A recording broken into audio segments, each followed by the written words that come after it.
Engaging, enlightening, informative. This is WLOX News This Week. Hi, I'm Dave Elliott. Thanks so much for joining me this morning. Gulfport and Biloxi joining forces to manage panhandling here in our communities. Mayor FoFo Gilich, Mayor Billy Hewes right here, right now to talk about what they're trying to accomplish. It's a campaign that's being called A Better Way to Give. Gentlemen, thanks for being with us on the show. I think it's great that Biloxi and Gulfport coming together on this. Yep. Well, we'll kind of bait each other, but it's a problem that has been arising over the last 2 or 3 years. In the pandemic and some of these other things, but it's troubling and to see a lot of this, and I guess we're trying to help people who really have a heart to help these folks in need. But we have a better way, and I think Billy and we'll kind of jump on that. Well, Mayor Hughes, this isn't New York or San Francisco. Have you guys identified this as like a big problem in South Mississippi? I don't really have much contact with aggressive panhandlers. Let me tell you, we have, but more importantly, our citizens have.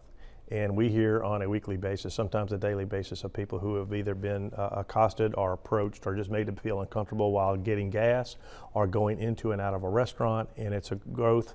It's a part of a larger problem. People sometimes confuse panhandling with homelessness, and that's its own issue that we have to deal with. But we thought one thing we can get after, looking at what other communities have done, and try to take a hybrid of discouraging the practice of panhandling. It is unsafe for folks to get in and out of traffic. Most of them we're finding are scamming folks.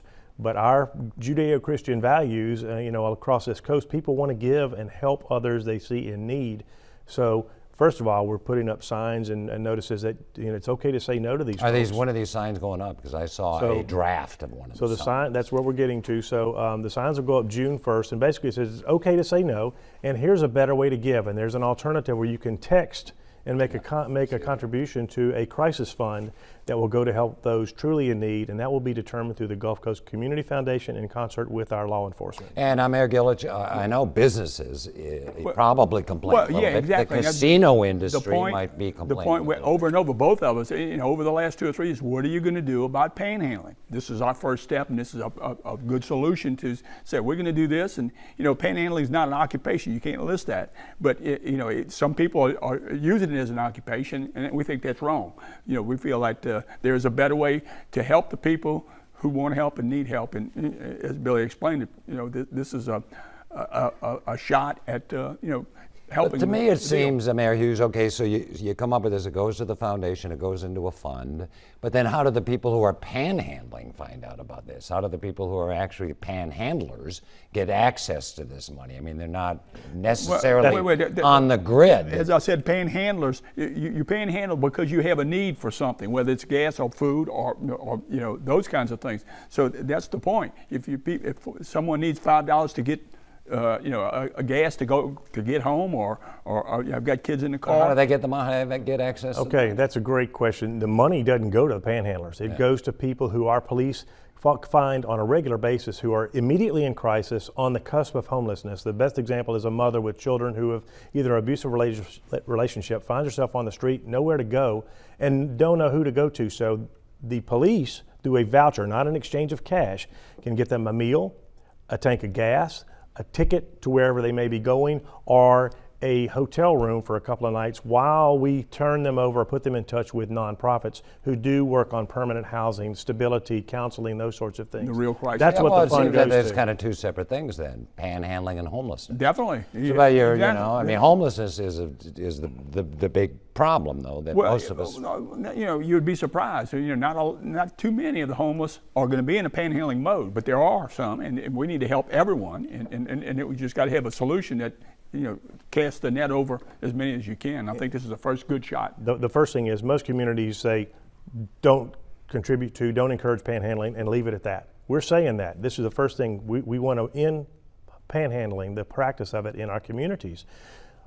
And that's fine. That's the first thrust. But then we said people want to give and make a difference. And so this fund that we've created is going to do that for those who aren't scamming people at the intersection, but it's going to go to folks who are transitory, who are looking for a place, looking for a solution, and they are truly in crisis. And you brought up first responders, law enforcement. Generally, they have many encounters with people like this, so it's, I think, a good direct place to start is to have the police and first responders involved in this. Right, and they're involved because a lot of times our police and fire and responders come out of their pocket, and that's, we want to help that situation too. You see, somebody who really tugs at your heart, and hey, I'll help. I'll just come out of my pocket. Everybody helps in that way, but this is a way to keep that same emotion, to help people and have a reasonable attack on let everybody help with the. And Billy, is this going to spread? I mean, this is Biloxi and Gulfport right now, but I mean, from Pascagoula over to Waveland, Moss Point, past Christian, have other mayors and other cities expressed an interest in getting engaged on this issue? Yes, they all see a need. When we had the discussion, we know that the biggest problem exists in Gulfport and Biloxi right now, but Mayor Holloway said Ocean Springs has some issues and whatnot. The other, and we met with the mayors about 2-3 weeks ago about this, and they all said, where has this been? We really like this. We understand that once we start to displace some of the panhandlers in our communities, they're going to try to go and run the same scam in other communities. And so they want to be on board. And look, this is a come one, come all. It's kind of like the one coast idea. If you think it's a good idea, take it and run with it. Well, it's important that the merchants who are being impacted economically, who are losing business because of making folks feel uncomfortable, that they participate as well. We're talking to hoteliers and restaurateurs who want to participate in the system where we can give them a voucher and they provide a meal for these people. But the police, contrary to the national narrative, our police officers are very compassionate people, and they know the difference between somebody who's running somebody and somebody who's truly in need, and they have the discretion and the judgment to determine. And I know you're running low on time, but to determine. So what do you who do? needs it. Because you've used the word scam a couple of times, both of you all have, and there's the distinction between people truly in need and people who are taking advantage. Mm-hmm. What do you do with the people who are taking advantage? Well, I think these signs will indicate, hey, they're going to obey a sign. Well, I guarantee you, when they get no business, no success in trying to ask people for money, they're going to go somewhere else. When their income stream, if this works, is going to stop or really trickle down, and so they're going to go someplace where it's easier.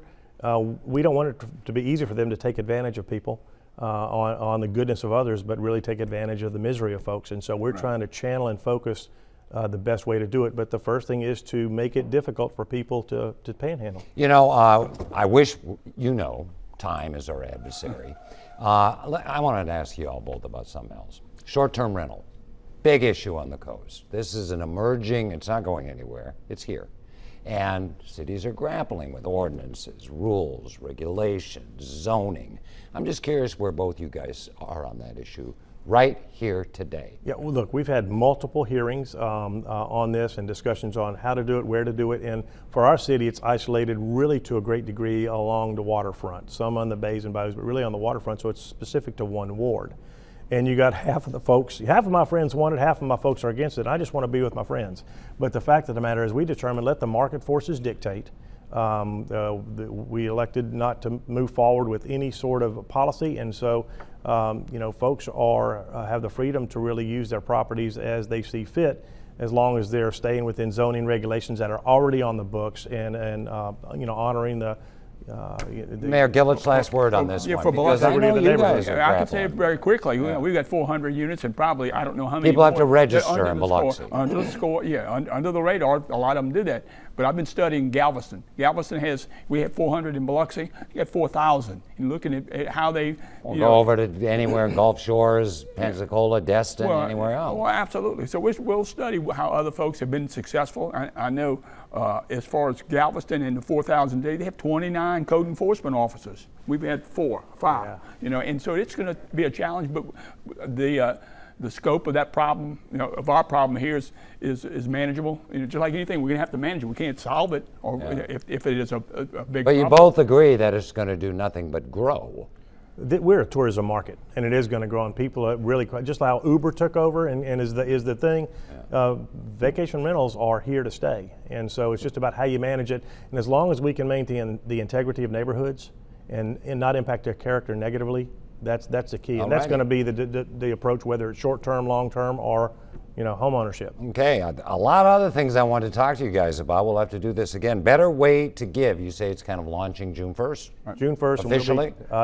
It'll be up and about, but yeah. Right, we're going to have some interactive meetings with some of the business people who will be displaying the better way to give, and some of the text message that will say, hey, this is how you give $5. Because it's been told to me, I don't want a meal. Give me $5. Okay. Well, we'll have more information May 2nd and on 3rd. it. We'll have more information on it, of course, right here on WLOX. Mayor Billy Hewes, Mayor FoFo Gilich, we've done what people have been trying to do since 1699, bring Biloxi and Gulfport together. Well, it's happening. Good. Okay. Well, With conditions, right? Yeah, absolutely.